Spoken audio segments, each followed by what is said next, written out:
पूनम विदा होकर ससुराल आई तो उसकी जेठानी पिंकी ने बनावटी मुस्कान के साथ कहा कि इस घर में तुम्हारा स्वागत है, लेकिन हाँ, एक बात याद रखना, यहाँ बहू बनकर रहना, बेटी बनने की कोशिश मत करना। यहाँ सब नियम से चलता है। ये शब्द पूनम के कानों में जैसे तीर की तरह चुभ गई। दिल में एक अजीब सा सवाल कौंधा कि क्या बहू बनना गुनाह है? क्या बहू को उतना अपनापन नहीं मिल सकता जितना एक बेटी को मिलता है? घर में रिश्तेदारों की भीड़ थी। हर कोई नई बहू को देखकर उसकी तारीफ कर रहा था कि बहू तो सुंदर है, संस्कारी लगती है। पर इस भीड़ के बीच कावेरी जी और उनकी बड़ी बहू की नज़रें जैसे हर छोटी सी बात पर ये जांच पड़ताल कर रही थी कि पूनम कितनी ऊंचाई पर पल्लू रख रही है, मेहमानों से बात करते समय कितनी देर आंखें मिलाती है। रात होते होते घर शांत हो गया, मेहमान चले गए।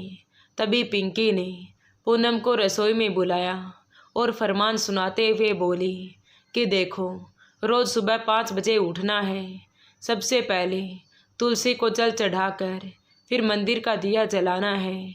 उसके बाद नाश्ता और फिर दोपहर का खाना तैयार करना है।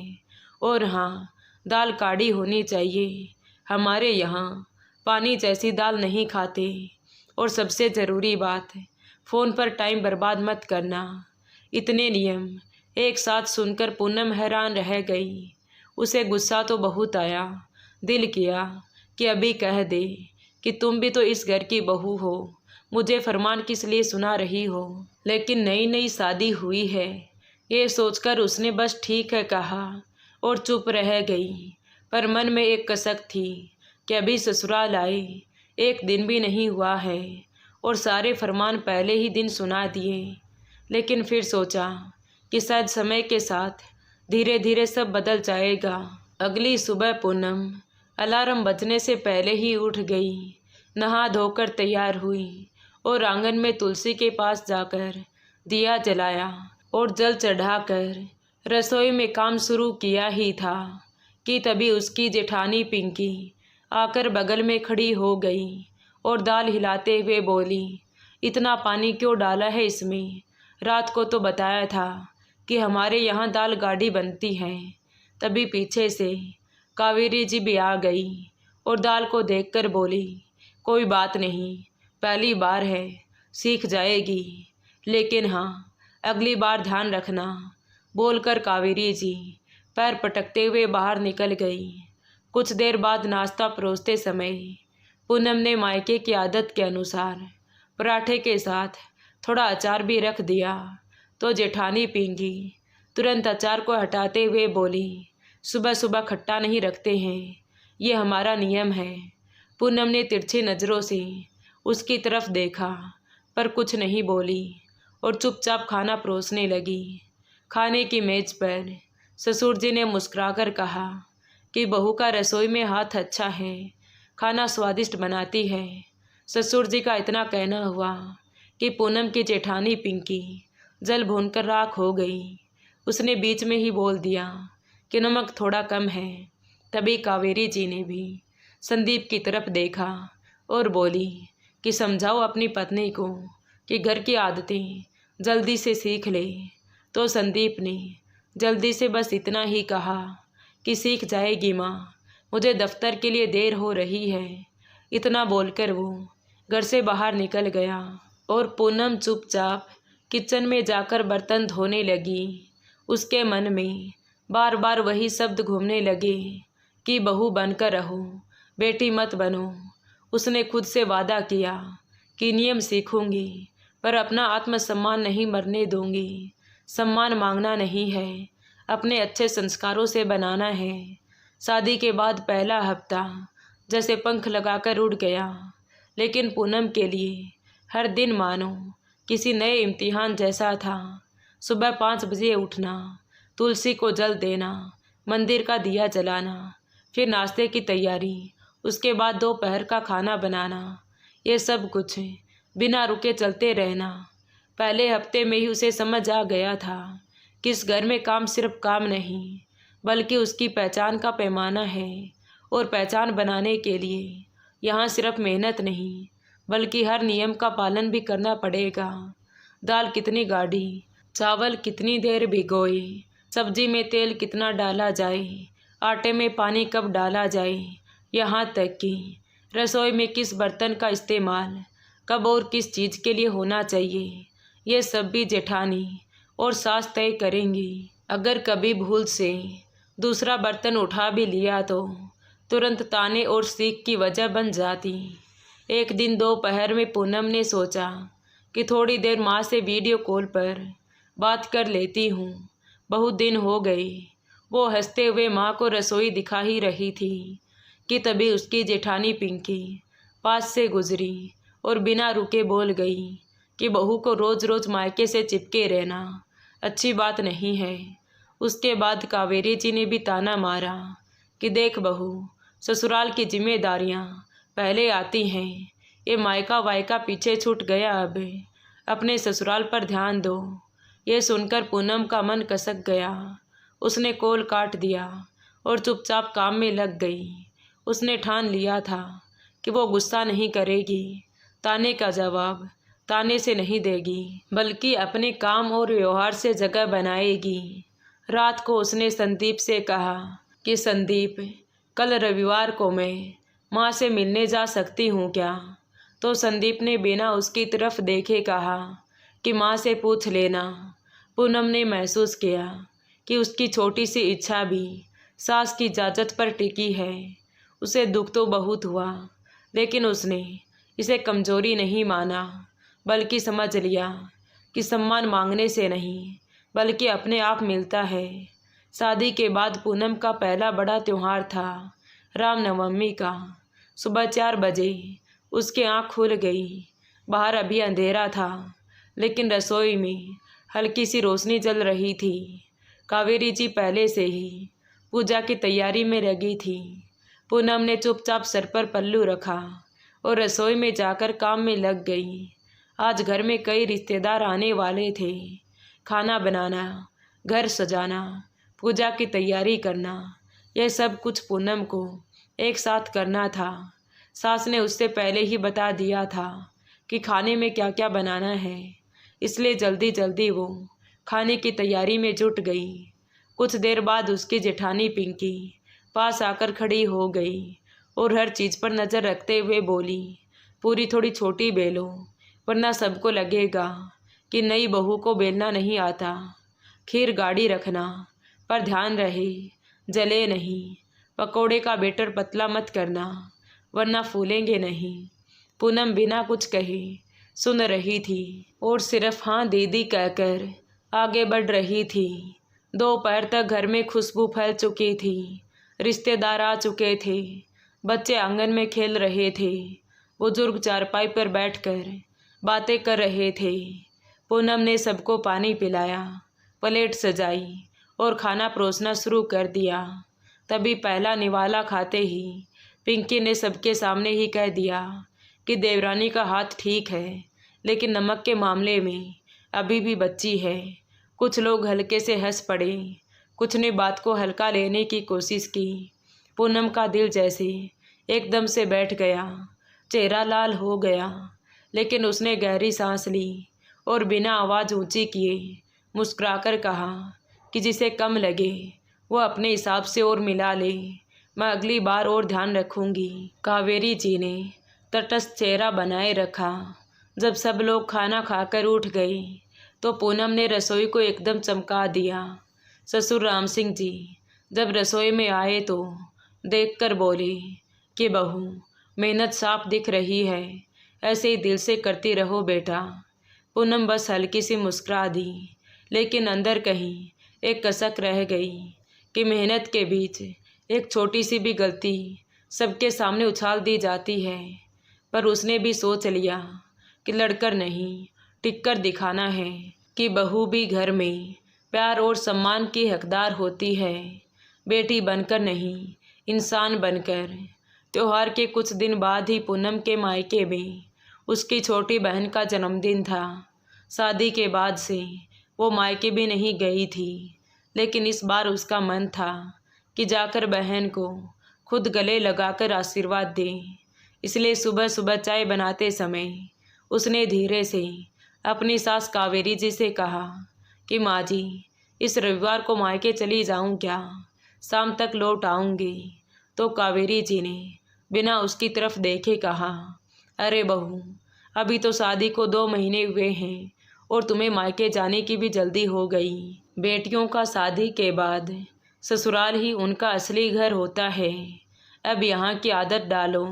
बार बार मायके जाने से घर का संतुलन बिगड़ जाता है। रसोई में बर्तन धो रही पिंकी ने भी बात में अपना रंग मिलाया कि हाँ माँ जी, और वैसे भी तुम्हारी बहन के जन्मदिन में क्या ज़रूरत है जाने की? फ़ोन कर दो बस। बहू को मायके में इतना आना जाना शोभा नहीं देता। पूनम ने चुपचाप सर झुका लिया, लेकिन मन में कसक थी। उसने न तो बहस की और न ही मुंह फुलाया। बस अपनी चाय ख़त्म की और काम में लग गई। रात को संदीप कमरे में आया तो पूनम ने कहा कि रविवार को मायके जाने की सोच रही थी। माँ जी को बताया भी था, लेकिन शायद उन्हें अच्छा नहीं लगा। संदीप ने थोड़ी देर चुप रहकर कहा कि तुम चाहो तो मैं बात करूं, लेकिन माँ के अपने कारण होते हैं। वो सोचती है कि अभी शुरू में ज़्यादा मायके जाने से लोग बातें बनाएंगे। पूनम ने धीरे से कहा कि लोग तो वैसे भी बातें कर लेते हैं, लेकिन बहन का जन्मदिन तो साल में एक बार ही आता है। संदीप ने कुछ नहीं कहा, बस तकिए से सिर लगाकर लेट गया। रविवार को पूनम सुबह से ही घर के सारे काम निपटाने लगी। नाश्ता, कपड़े, मंदिर सब जल्दी जल्दी किया और फिर तैयार होकर पल्लू सर पर लेते हुए सास के पास आई और धीरे से बोली, माँ जी, मैं दोपहर तक लौट आऊँगी। सारा काम भी हो चुका है, प्लीज़ जाने दीजिए ना। तो कावेरी जी ने उसे घूरते हुए कहा, ठीक है, चली जाओ, लेकिन जल्दी लौट आना। यह सुनकर पूनम को जैसे राहत मिली। मायके पहुँचते ही बहन ने दौड़कर उसे गले से लगा लिया। माँ की आंखें भर आई। तू आई है, बस यही सबसे बड़ा तोहफा है। वहाँ कुछ घंटे उसने खुलकर बिताए, हंसी मजाक किया और शाम को वक्त देखकर वापस लौट आई। घर पहुँचते ही उसकी जेठानी पिंकी ने ताना मारा कि वाह, बहन का जन्मदिन और बहू ने भी फैशन शो कर लिया। कावेरी जी ने सीधे कुछ नहीं कहा, लेकिन चेहरे पर हल्की नाराज़गी साफ दिख रही थी। पूनम ने बस चुपचाप मुस्कुराकर कहा, हाँ दीदी, अच्छा लगा उनसे मिलकर, और लौटते वक्त आपकी पसंद के लड्डू भी ले आई हूँ। इतना सुनते ही पिंकी थोड़ी असहज हो गई और कावेरी जी ने भी लड्डू उठाकर खा लिए। पूनम ने समझ लिया कि यहाँ प्यार जताने का तरीका बहस नहीं, बल्कि ऐसे छोटे छोटे काम होंगे जो सबको याद रह जाए। वो जानती थी कि समय लगेगा, लेकिन एक दिन यही लोग कहेंगे कि हमारी बहू घर भी संभालती है और रिश्ते भी। अगले दिन दोपहर के समय कावेरी जी के मायके से उनके बड़े भाई भाभी अचानक बिना बताए आ गई। कावेरी जी अपने भाई भाभी के आने से खुश तो हुई, लेकिन परेशान भी थी। खाने में बस दाल और आलू की सब्जी बनी थी और उन्हें मालूम था कि उनके भाई को खाने में थोड़ी वैरायटी पसंद है। पिंकी ने धीमे से सास के पास आकर कहा कि माँ जी, अब क्या करेंगे, खाना तो बहुत साधारण है और समय भी नहीं है। तो कावेरी जी का चेहरा भी थोड़ी देर के लिए उतर गया, लेकिन तभी पूनम ने तुरंत कहा, माँ जी, आप चिंता मत कीजिए, मैं कुछ बना देती हूँ। उसने फटाफट रसोई का काम संभाल लिया। गैस पर एक साथ 3 चीज़ चढ़ा दी, टमाटर की चटनी, बेसन के गर्मा गर्म पकौड़े और मीठे में सूजी का हलवा।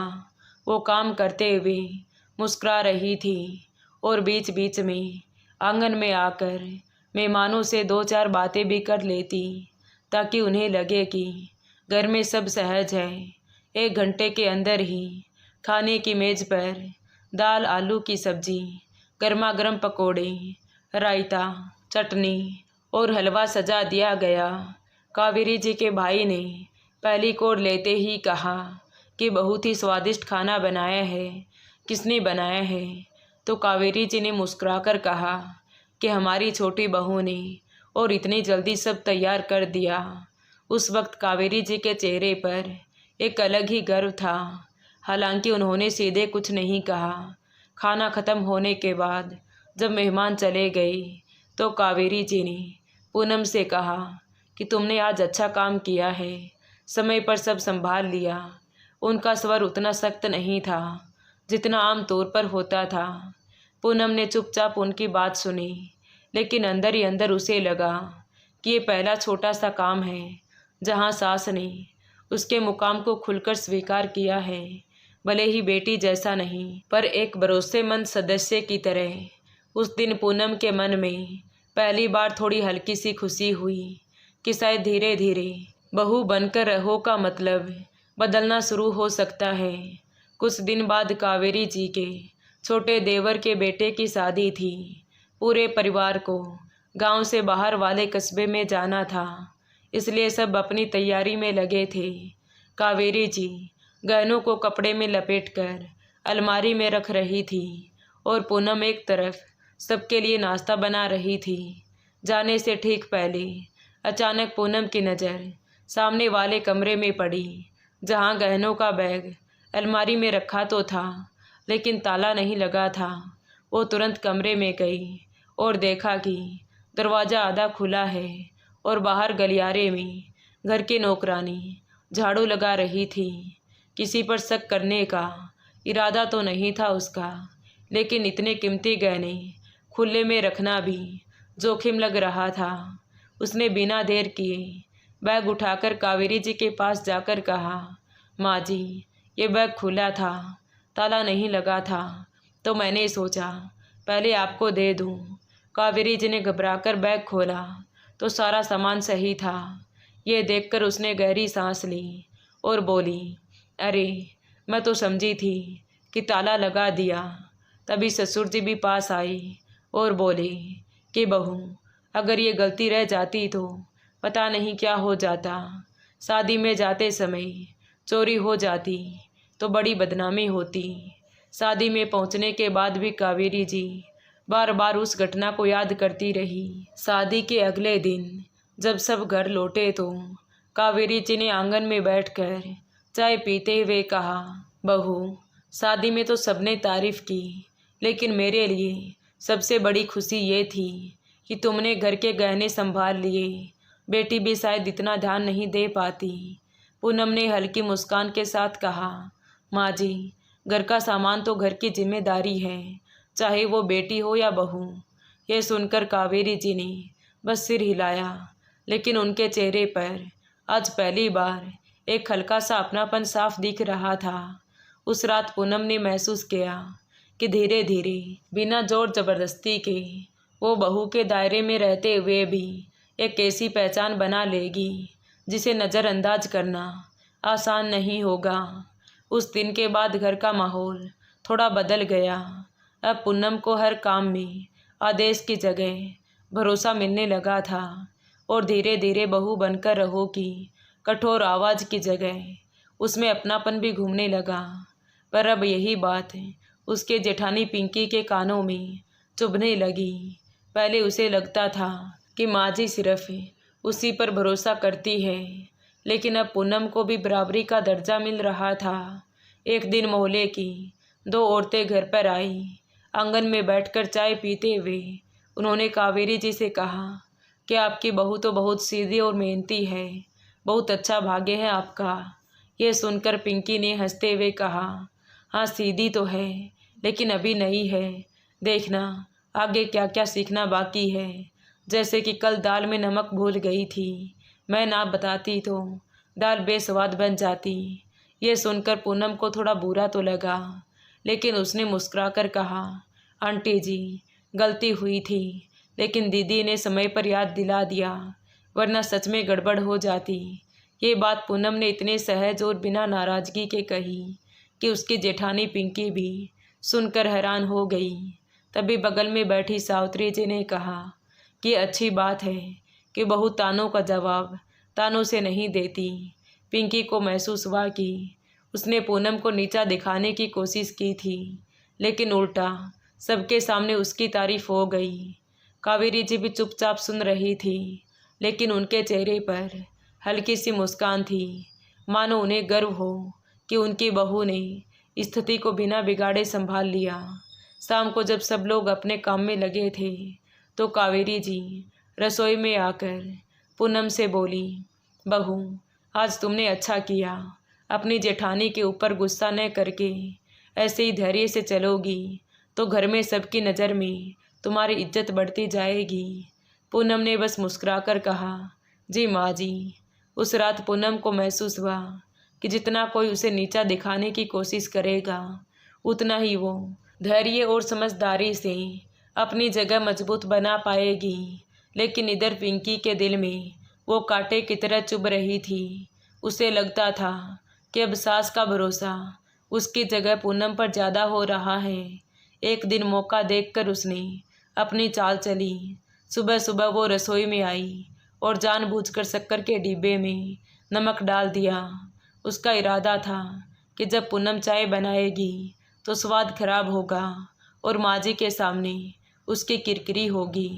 लेकिन पूनम ने अपनी आदत के अनुसार चाय बनते ही चक्कर देखी तो उसमें नमक का स्वाद देखकर हैरान हो गई। ये कैसे हो सकता है? उसने जल्दी से बिना सोचे समझे दूसरा पतीला गैस पर चढ़ा दिया और कुछ देर बाद ही सबके लिए चाय लेकर आ गई। लेकिन पिंकी मन ही मन खुश हो रही थी कि आज तो माँ जी इसे छोड़ेगी नहीं। लेकिन जब चाय पीने पर कावेरी जी ने कोई एक्शन नहीं लिया तो पिंकी ने तुरंत अपना कप उठाया और चाय पीने लगी। पर चाय में नमक की जगह शक्कर का स्वाद देखकर पिंकी हैरान हो गई। ये कैसे हो सकता है? उसने तो उस डब्बे में नमक डाला था, इसने शक्कर कैसे डाल दी? खैर अब वो कुछ नहीं बोल पाई और चुपचाप चाय पीने लगी।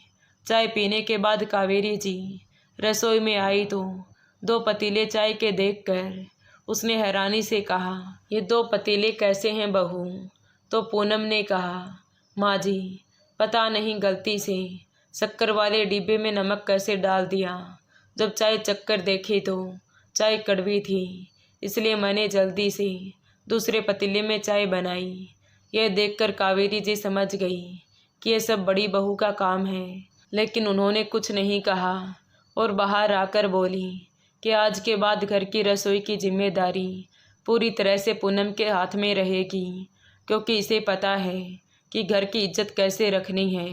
ये सुनकर तो पिंकी का चेहरा और भी उतर गया, लेकिन पूनम ने कोई ताना नहीं मारा, बस मुस्कुराकर बोली, माँ जी मैं तो बस अपना काम कर रही हूँ।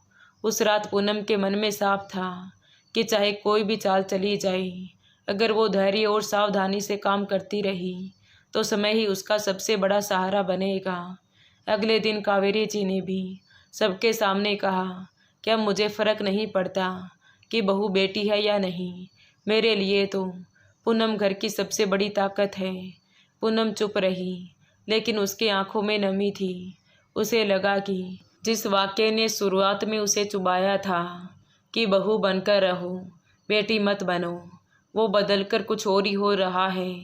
अब उस वाक्य में दूरी नहीं बल्कि सम्मान और अपनापन जुड़ रहा था। तभी कावेरी जी ने कहा, जानती हो बहू, जब तुम पहली बार इस घर में आई थी तो मैंने खुद ही कहा था कि बहू बनकर रहो, बेटी मत बनो। उस वक्त मुझे लगता था कि बहू अगर बेटी बनने लगे तो घर का संतुलन बिगड़ जाता है, पर अब लगता है कि मैंने गलती की थी। पूनम ने उनकी तरफ देखा तो कावेरी जी की आंखों में नमी थी। आज अगर कोई पूछे कि मेरी बेटी कौन है तो मैं बिना झिझक तुम्हारा नाम लूँगी। तुमने बिना मांगे अपनापन दिया और बिना शोर किए इस घर की हर मुश्किल में साथ दिया। ये तो एक बेटी भी नहीं कर सकती जो तुमने किया है। पूनम की आंखों में भी आंसू भर आए। उसने धीरे से उनके हाथ थाम लिए और बोली, माँ जी मुझे बेटी कहो या बहू, फ़र्क नहीं पड़ता, बस आपका विश्वास और प्यार मेरे लिए सबसे बड़ी चीज़ है। कावेरी जी ने उसके सिर पर हाथ फेरते हुए कहा, अब तू मेरे लिए बहू नहीं, मेरी अपनी बेटी है। तभी आंगन में बैठे राम प्रसाद जी मजाक में बोले, अब मोहल्ले में लोग पूछेंगे कि आपकी कितनी बेटियां हैं। तो कावेरी जी ने हंसते हुए जवाब दिया, एक ही है, लेकिन पूरे मोहल्ले के लिए मिसाल है।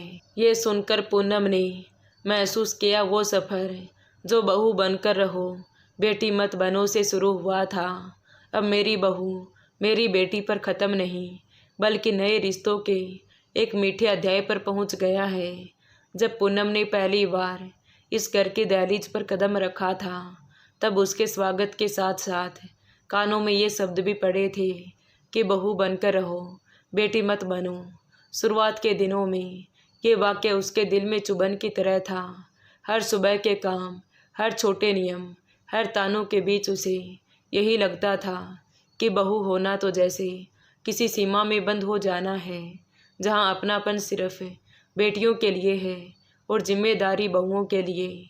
मगर उसने कभी शिकायत नहीं की, बस चुपचाप अपने धैर्य, मेहनत और समझदारी से उस सीमा को पार करती गई और उसमें सफल भी हो गई।